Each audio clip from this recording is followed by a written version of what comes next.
বাবা tata. Good morning everyone, Bengali Ginni ব্লগে আপনাদের সবাইকে স্বাগত। আশা করি সবাই খুব ভালো আছেন আর আমরাও ভালো আছি। আজকে হলো বুধবার আর এখন ঘুরতে বাজে সকাল 8:30। এখন থেকে আমি আমার ব্লগটাকে কন্টিনিউ করছি।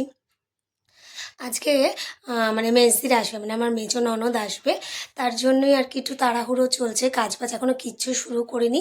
ছেলে জাস্ট এইমাত্র বেরিয়ে গেল, তাই এখন বাজার আসবে, তার রান্নাবান্না আছে, এখনও কিছুই করেনি।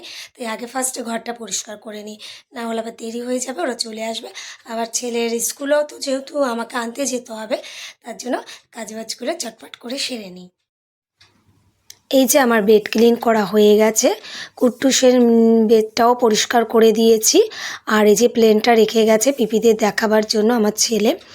আর এখানে রান্নাটা বসিয়ে দিয়েছি, পটল ভাজা বসিয়েছি আর পটল চিংড়ি করব আলু পটল দিয়ে, তারই রেডি করছি সব কিছু। আর যেহেতু একটু চাটনি করব আমের, প্রেশারে সিটি দিয়েছিলাম একটা, কিন্তু আমটা না বেশ গলে গেছে, ভীষণভাবে গলে গেছে। আর এখানে মা ব্রেকফাস্ট রেডি করছে, কেউ যেহেতু রান্নার তোড়জোড় চলছে একটু, তাই দু জায়গায় রান্না বসিয়ে দেওয়া হয়েছে। মা এখানে ব্রেকফাস্টটা রেডি করছে, লুচি। আর এখানে পটল চিংড়ির মশলাটা কষানো শুরু করে দিয়েছি।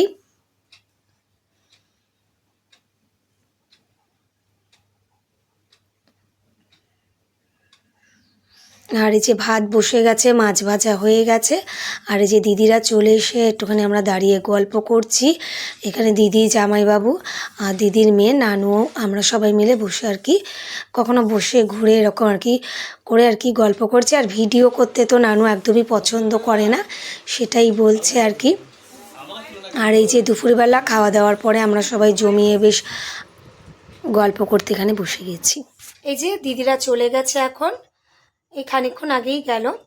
বলছিলাম একটু থাকতে, কিন্তু না, দিদির শাশুড়ি আছে যেহেতু, আবার তাই গিয়ে আবার একটু রান্না টান্না করতে হবে, সেই কারণে দিদিরা চলে গেল তাড়াতাড়ি করেই।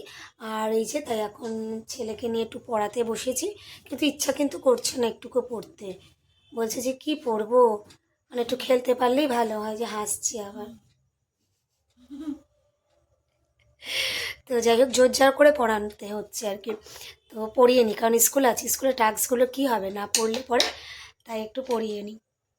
এই যে আমাদের রাতের খাওয়া দাওয়া হয়ে গেছে, আর ভালো লাগছে না, একটু প্রচণ্ড ক্লান্ত লাগছে। আর ছেলেও শুয়ে পড়েছে, কারণ স্কুল থেকে এসে আজকে একটুকু শোয়াও হয়নি, আমিও শুনি, ছেলেও শোয়া হয়নি। একটু গল্প গুজব করেই কেটে গেছে, কারণ প্রতিদিনই তো শোয়া হয়, তো একদিন আসলে কিছু হয় না। তো আর ইচ্ছাও করছে না, ভাল লাগছে না, শুয়েই পড়ছি। আর অনেক দিন পর মশারি টানাচ্ছি, কারণ আজকে জানলা না অনেকক্ষণ খোলা ছিল, সেই কারণে প্রচণ্ড মশা ঢুকেছে, তাই মশাটা টানিয়েই নিলাম। কারণ মশা যদি কামড়ায়, আজকের ওয়েদারটা যেহেতু ঠান্ডা ঠান্ডা, তাই বাইরে দেখছি এখন অনেক কিছু হচ্ছে। আর আমাদের মশা কামড়ালে তাও আমরা বুঝতে পারবো, কিন্তু ছেলেটাকে মশা কামড়ালে তো বুঝতে পারবো না, আর শুয়ে পড়লে তো কিছুই টের পাই না। তো তার জন্যই আজকে মশাটা টানিয়ে নিয়েছি। আর ফুল স্পিডে ফ্যান চলছে, তার আওয়াজ হয়তো আপনারা শুনতেই পাচ্ছেন। তো যাই হোক, ভিডিওটা আজকে এখানেই শেষ করে দিচ্ছি। যদি আপনাদের ভিডিওটা ভালো লেগে থাকে তাহলে একটা লাইক করে দিই, কমেন্টসে জানাবেন। সবাই সুস্থ থাকবেন, ভালো থাকবেন, দেখা হচ্ছে নেক্সট ব্লগে। তো আজকের মতো গুড নাইট, টাটা।